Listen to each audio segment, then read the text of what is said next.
मैं बस आपसे कुछ चीज़ें यात्रा को लेकर के साझा करना चाहता हूँ। बाकी आप जो भी प्रश्न करेंगे उसका जवाब देंगे। एक तो ये यात्रा हमारी उम्मीदों से बढ़कर अपने उद्देश्यों को पूरा करने में कामयाब होता हुआ दिख रहा है। जैसे जब हम लोग 7 तारीख को इसका प्रॉपर इनॉग्रेशन हुआ, उद्घाटन हुआ, तो बहुत सारे सवाल थे मन में। लोग आएंगे कि नहीं आएंगे, लोगों का रिस्पॉन्स क्या होगा। हम लोग अपने ऊपर भी सवाल खड़ा कर रहे थे कि कैसे 25 किलोमीटर चलेंगे, क्योंकि किसी को भी जो है इतना चलने की आदत है नहीं। और हम लोग जो है फॉरेस्ट गंप तो है नहीं कि एक बार जो है जूते का लैस बांध करके जो है दौड़ना शुरू किए तो दौड़ते रहेंगे। तो ये सारे सवाल मन में थे। लेकिन वो जो एक बात स्कूल में पढ़ा करते थे कि कई बार इंसान पैरों से नहीं हौसलों से चलता है, वो इस यात्रा में जा कर के सही साबित हुआ है। कैसे यात्रा के 60 से ज़्यादा दिन कट गए, सचमुच पता नहीं चला। तकलीफ़ें हुई, अलग अलग तरह की तकलीफ़ें लोगों को हुई, लेकिन अब लोग जो है अपने शारीरिक संघर्षों से ऊपर उठ चुके हैं। मतलब कभी तो ऐसा होता है कि मजाक मजाक में कि यात्रा समाप्त हो गई है और अब जो है अपने कैंप में वापस लौटना है। लोगों को इतना चलने की आदत है कि गाड़ी सामने हो, बस सामने हो, फिर भी पैदल चलने लगते हैं। तो बीच में जो है एक जब छुट्टी होती है तो कई सारे लोग घर गए, बहुत सारे यात्री बीच में। दीपावली था तो लोग घर गए, लेकिन मैं उस वक्त भी कैंप साइड में ही था। तो कुछ जो लोग घर से लौट करके आए, उन्होंने एक बड़ी मज़ेदार कहानी सुनाई कि अ, हम लोग जा रहे थे एक मार्केट में, तो घर वालों ने कहा कि हम लोग कार से चलते हैं, तुम तो पैदल चलो, आराम से 20-25 किलोमीटर तो चल ही लेते हो। अब 20-25 किलोमीटर चलने में कोई दिक्कत नहीं है। और आज भी जब मैं इस प्रेस कॉन्फ्रेंस के लिए आ रहा था तो मेरे कुछ दोस्तों ने कहा कि इंतज़ार किस बात का, शुरू कर दो, 12-13 किलोमीटर है, 24 अकबर रोड पहुंच जाओगे। मॉर्निंग सेशन में वैसे भी तुम लोग 15 किलोमीटर चलते ही हो। तो ये यात्रा मेरे ख्याल से बहुत सहज हो चुका है। अब भारत यात्रियों के लिए भी बहुत सहज हो गया है। और ये जो बार बार मन में सवाल था ना कि लोग आएंगे कि नहीं आएंगे, लोग भी बहुत सहज हो गए हैं। 2 तरह के लोग हैं, मैं आपको साफ साफ बता दूं। एक तो वो लोग हैं जो पार्टी से सीधे तौर पे जुड़े हुए हैं। एक वो लोग हैं जो पार्टी से नहीं जुड़े हुए हैं लेकिन इस यात्रा से जुड़ चुके हैं। और उन लोगों को देखना और उनके अनुभव के आधार पे ही कुछ चीज़ें मैं आपसे साझा करना चाहता हूँ कि जो लोग अपने घरों में खड़े हैं, अपने छतों पर, दुकान के आगे, किसी कॉर्नर पर, जहाँ गांव शुरू होता है उसके मुख्य द्वार के पास, मोबाइल से जो है वीडियो बना रहे हैं, उनकी आँखों को पढ़ने से इतना महसूस होता है कि ऐसी यात्रा की ज़रूरत थी इस देश को। और यही कारण है कि चाहे जितनी भी चुनौतियां रही हों, यह यात्रा स्वाभाविक तौर पे उन सारी चुनौतियों को एक एक करके पार करता जा रहा है।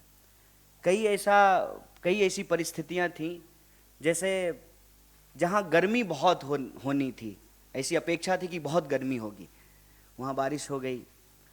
जहां लगा कि यहाँ पे चलना बहुत मुश्किल होगा, कई कई सारे जो है कठिनाइयाँ होंगी, वहाँ पे कुछ ऐसी परिस्थिति उत्पन्न हुई कि सब राह आसान हो गया।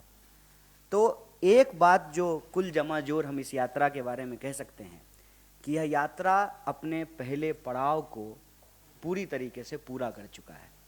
और वो पहला पड़ाव है कि यात्री यात्रा के लिए सहज हो चुके हैं, यात्रा देश के लिए सहज हो चुका है, और देश यात्रा के लिए सहज हो चुका है।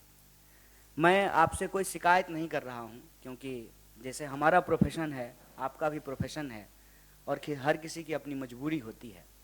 लेकिन आप जानते हैं कि यात्रा को जितना दिखाया जाना चाहिए, जितना बताया जाना चाहिए, उतना दिखाया और बताया नहीं गया। फिर भी एक खास बात आप सारे लोगों ने महसूस किया होगा कि जब मोबाइल, टीवी नहीं था, तब भी समाज में संवाद था, कम्युनिकेशन था।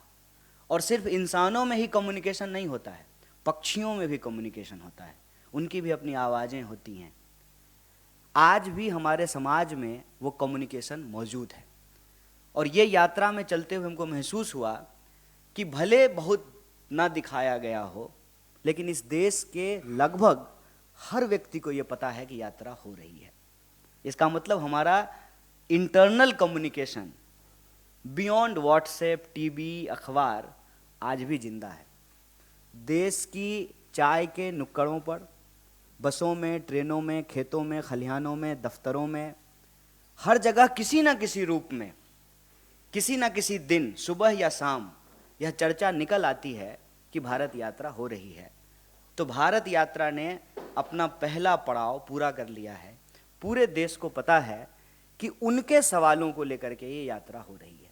ये जो हमने कहा कि उनके सवाल, ये भी हमारे दिमाग में जो था वो अपनी जगह पे है, लेकिन यात्रा के दौरान जो हमने कलेक्ट किया वो ज़्यादा महत्वपूर्ण और प्रासंगिक है। उनके सवाल कहने का मतलब है कि जब महिलाएं यात्रा में आकर के जुड़ती हैं, और मैं बार बार कह रहा हूँ, जो हमारी पार्टी वर्कर नहीं हैं, वो बोलती हैं महंगाई के बारे में कि 400 के सिलेंडर जो है 1000 रुपये का हो गया है, घर चलाना मुश्किल हो रहा है। जो नौजवान जुड़े हुए हैं आपको सॉफ्टवेयर इंजीनियरिंग के पेशे से या जो है सर्विस सेक्टर से जुड़े हुए हैं, जिस तरह से उनकी नौकरियां कम हो गई है, जॉब की इनसिक्योरिटी बढ़ी है, उसके बारे में वो बात करते हैं। जो स्टूडेंट पढ़ रहे हैं, तैयारियां कर रहे हैं, रास्ते में कई ऐसी प्राइवेट एकेडमी मिली जहां आर्मी में बहाली की ट्रेनिंग दी जाती है। वहाँ के जो है बच्चे बाहर निकल करके आए और बात किए। जो लोग सुबह, जैसे सुबह हम लोग भी वॉक करते हैं, और आप देखेंगे इस देश में संस्कृति मौजूद है कि सड़क के किनारे आपको दौड़ते हुए नौजवान मिलेंगे। तो वो यात्रा से आकर के जुड़ते हैं और बेरोजगारी के बारे में बताते हैं। किसान बड़े पैमाने पे, अलग अलग इलाके के किसान अपनी अलग अलग समस्याओं को लेकर के, जैसे कपास की खेती करने वाले किसान, सोयाबीन की खेती करने वाले किसान, वो सब आकर के जो है अपनी परेशानी बता रहे हैं। गन्ना की खेती करने वाले किसान जो है बड़े पैमाने पे आकर के अपनी समस्याएं बताएं। तो महिलाएं, किसान, नौजवान, सिविल जो आपको सर्विस सेक्टर में काम करने वाले लोग हैं, या जो प्रोफेशनल्स हैं जिनके पास ऑलरेडी स्किल है, जिन्होंने बीएड की डिग्री कर रखी है, जिन्होंने बीई कर रखा है, बैचलर ऑफ इंजीनियरिंग कर रखा है, उनको किस तरीके से जॉब नहीं मिल रहा है। जो आर्मी एस्पिरेंट हैं उनको किस तरीके से जॉब नहीं मिल रहा है। तो ये मेजर इशूज जो है वो निकल करके आए हैं सामने में। नारी सुरक्षा, किसान के फसलों का दाम, मजदूरों को सही मजदूरी, नौजवानों को रोजगार, महंगाई, ये सारे मुद्दे जो है भारत जोड़ो यात्रा में प्रोमिनेंटली हम लोगों को पता चला है।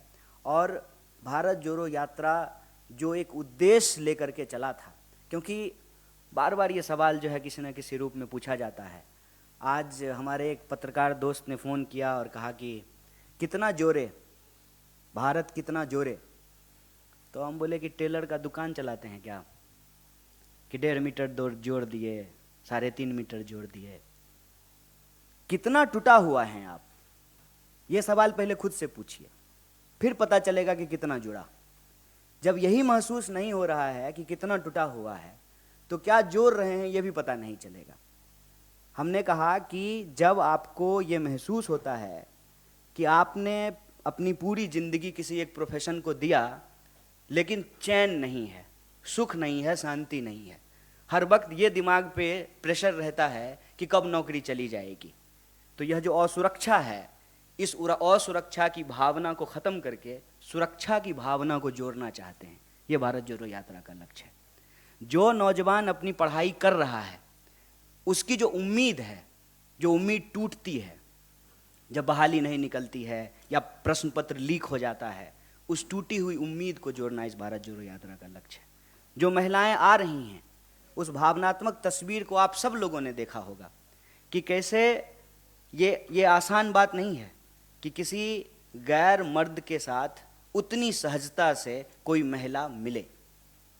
तो महिलाओं को जो आज नारी सुरक्षा की स्थिति है, जिस तरीके से बलात्कारियों को प्रेज किया जा रहा है, ऐसी परिस्थिति में महिलाओं की उस टूटी हुई उम्मीद को जोड़ना ये भारत जोड़ो यात्रा का लक्ष्य है।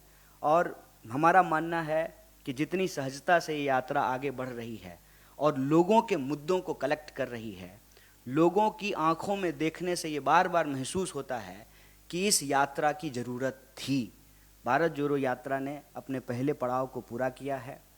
भारत जोड़ो यात्रा को अपने दूसरे पड़ाव को भी पूरा करना है, और दूसरा पड़ाव ये है कि हम इस देश की सरकार को, इस देश की सत्ता को, जो देश के लोगों के मुद्दे हैं उस पर उनको जवाबदेही तय करनी पड़ेगी। ये भारत जोड़ो यात्रा का दूसरा पड़ाव होगा, और हमें पूरी उम्मीद है कि उस पड़ाव को भी हम लोग पूरा करेंगे।